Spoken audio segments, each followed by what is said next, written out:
Hello, everybody.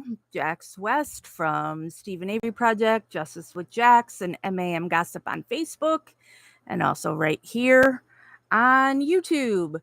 So today we have scheduled for me to talk about visits I've had with Stephen Avery. This was the first time I visited him. How many? Do I only have one picture with him? No, I have two pictures with him. There's the other picture with him.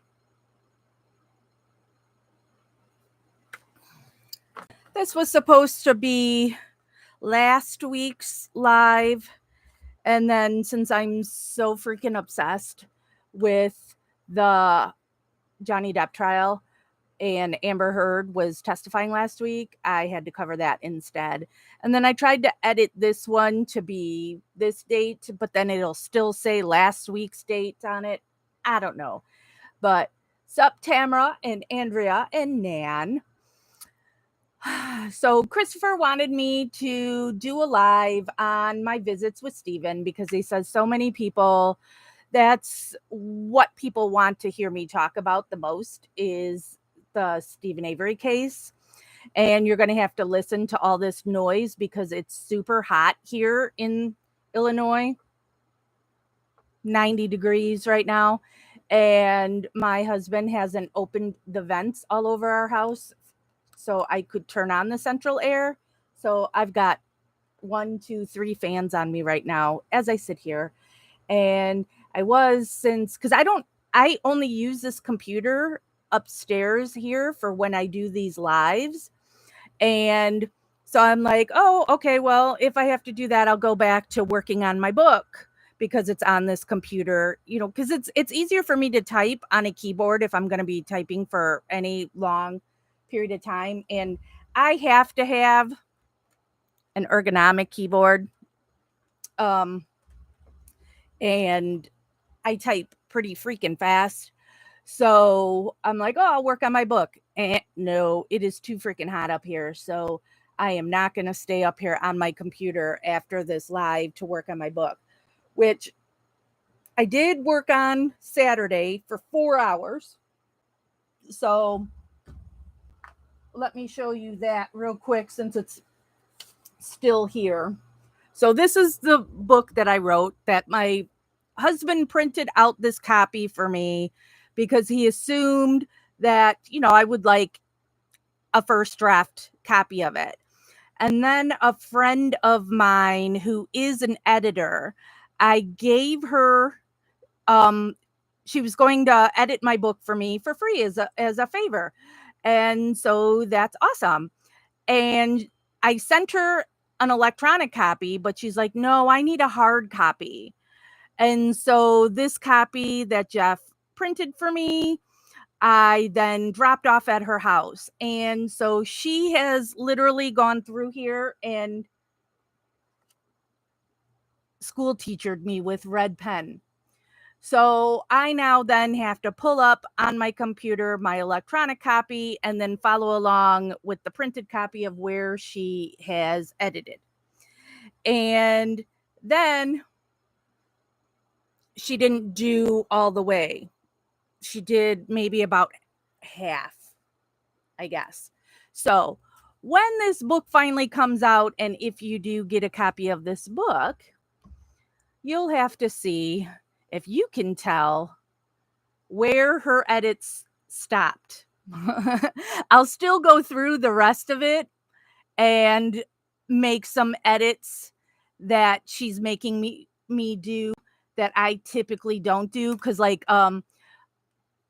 there's times in here where I've used the shorthand of just typing SA for Stephen Avery, and she's like, you have to type out the full name. Or if I just say Wiegert or Fassbender, I have to put their first names too. So anytime I've put the and symbol, she wants me to write out the whole word and.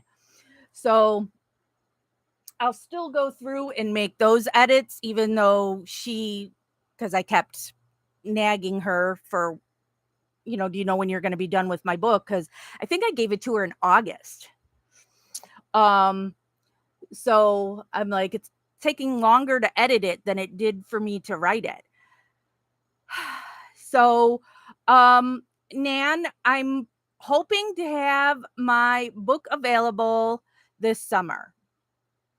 And I have been advised the best and easiest way for me to do it would be to self-publish on Amazon. And that Amazon makes it available in hardcover, in paperback, and then all this kind of stuff. So, hey, Rachel. So that's my target to get it out this summer. But did I write it down here somewhere? I don't see it. But I thought at one point I wrote down, what is this even? Oh my God, that's old. Those are haunted house phone numbers. I spent 4 hours editing it on Saturday, and I only got 54 pages done out of 200 and something. And that's 200 and something out of this big thing. Hello, Donna and Deborah. Oh, I already said hello to Deborah, did I? Or Debbie. So I don't know how many pages an actual book will be from where I've typed it, and my book is on my experience being an advocate for the Stephen Avery case. So of course there's talk about the case in there, but a whole lot of crap has happened to me personally during this time that you all who have followed me for a while will know. Oh, good, Cindy. I'm glad it let you know. You know a lot, if not all of the drama, but now it's all in here. And something I didn't put in here that I think maybe I should do, I don't know. Not that I have that many letters from Stephen or Brendan, but it's like, should I put their actual letters in there that they wrote me? I don't know. So something to think about. But all right. So Christopher wanted me to talk today about I only visited Stephen 3 or 4 times. I did not visit him many times. But here is my history with all of that. For anybody who is new and don't know who I am, when I do live videos, when I used to do live videos on Facebook, especially if I did it on Stephen Avery Project that has 200 and something thousand people would always ask me, one of the top questions are, who are you and how am I related to the case? So I am just somebody like everybody else here that watched Making a Murderer and needed to look in more. You're right, Debbie. We need a family tree. You're right. And to put that in the book. Let me write that down, Debbie. Family tree.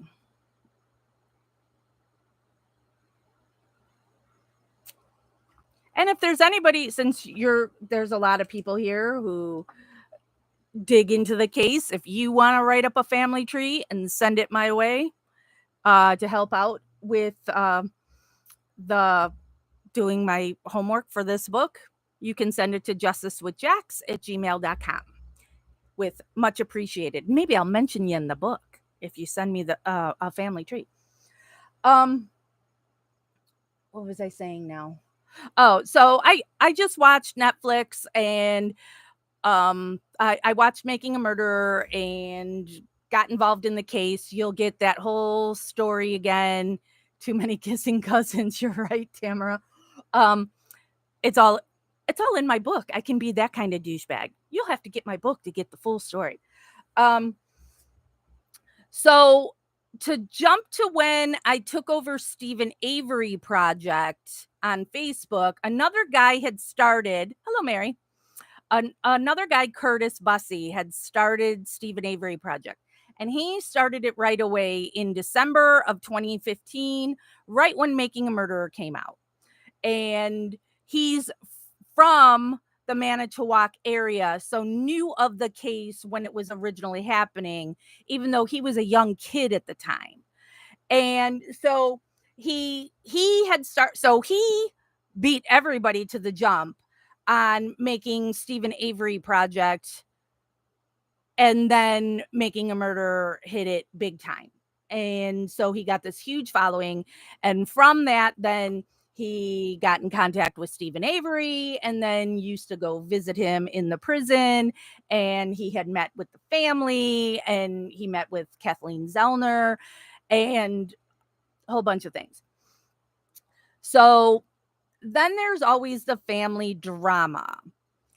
I am one of the few people, this one thread from my little mic cover is driving me crazy now with the fan blowing that it's moving. I'm one of the few people who talk about the Stephen Avery case, and I'm not going to lick the Avery family's ass. The Avery family are not good people. And if you think they're good people, I might not be the right person to be watching my videos because I'm going to just tell it like it is. And what I know from firsthand experience of meeting all of these people and dealing with them and knowing not just what they've done to me, but what they've done to other people. And most importantly, what they've done to Stephen and Brendan. So Curtis, since he had Stephen Avery Project, which is, like I said, still is the biggest Making a Murderer Facebook page. Some people of Stephen's family wanted this page for themselves. And because you would also learn that this family has pretty much been out for themselves from jump. As soon as this thing became popular, there were fundraisers to give themselves stuff. And so they wanted Stephen Avery Project because it's going to reach more people for them to go, my garage flooded or my basement flooded and I need somebody to help me pay this cost, blah, blah, blah. And thumbs up, Nana. So when Curtis first started out, just like I did, you feel bad for the family and you have sympathy, empathy, all that. So Curtis was doing them favors. I see on my screen I'm frozen. And now here I'm not frozen now. So woohoo. So as I was saying before I froze, Curtis started like I did, that you feel sorry for the family. And he did a lot of stuff for the family. He bought things for the family. And it was all kumbaya. It always is all kumbaya until they try to assert their authority over you, that you have to take what they say is gospel. And if you don't just do what they say, now they're going to unleash the family fans on you. And it can get quite nasty. And the things they did to Curtis, these are things people should go to prison for. They did some really nasty things to him. And Curtis is a young guy, had a wife, had a young child. His wife was pregnant with their second child. And he had decided, I'm done. I need to put my time into my family. I can't be dealing with this drama anymore. I mean, because they went after his family. They went after his marriage. They went after his freedom. Everything they could attack on this guy, they did. So the moderators that he had were people that I knew at that time, because I was running a Facebook page called Free Brendan that focused on Brendan Dassey. So they had suggested to Curtis that I would be the best person to take over Stephen Avery Project, because the only thing he knew for sure is he wasn't going to give it to family. So, but back in that time, so this was 2016, because I don't get anything like that anymore, but I used to get it regularly once I took over Stephen Avery Project.